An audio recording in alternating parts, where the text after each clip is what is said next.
닮아감의 원리 세 번째, 포기는 예수님을 향한 순종입니다. 누가복음 22장 42절입니다. 이르시되 아버지여, 만일 아버지의 뜻이거든 이 잔을 내게서 옮기시옵소서. 그러나 내 원대로 마시옵고 아버지의 원대로 되기를 원하나이다 하시니, 주님이 잡히시던 날 밤 겟세마네 동산에서 그 마지막 순간까지 기도하실 때 그 기도는 피와 땀을 쏟는 간절한 기도였습니다.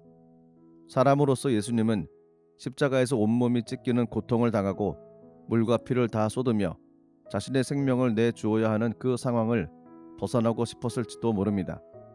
그러나 예수님은 이 고난의 잔을 피하고 싶은 자신의 생각과 자신의 계획과 자신의 소망마저 하나님의 계획 앞에 내려놓으셨습니다. 그리고 죽기까지 우리를 위해 자신을 내어 놓으셨습니다. 우리를 구원하시려는 하나님의 뜻을 이루기 위해 자신을 버리시고 순종하셨습니다. 첫째, 순종은 자신의 것을 버리는 것입니다.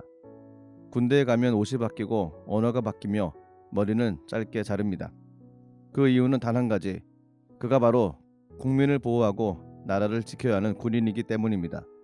그렇기 때문에 그에 맞는 언어와 외모를 갖추고 훈련을 받게 됩니다. 우리도 마찬가지입니다. 예수 그리스도를 믿기 전과 후의 모습이 달라야 합니다. 그 방법은 자신을 버리는 것입니다.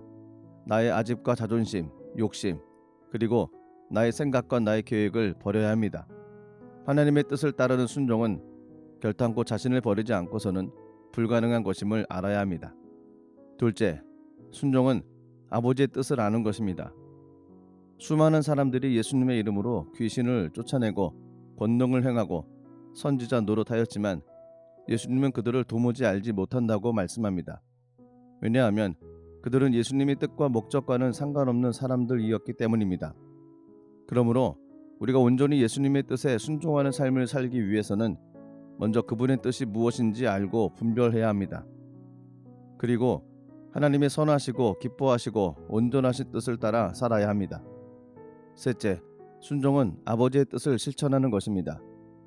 이스라엘의 초대왕 사울은 아멜렉과의 전쟁에서 모든 것을 진멸하라는 하나님의 명령을 어기고 자신의 생각대로 왕을 살리고 살찌고 좋은 양과 소를 끌고 옵니다.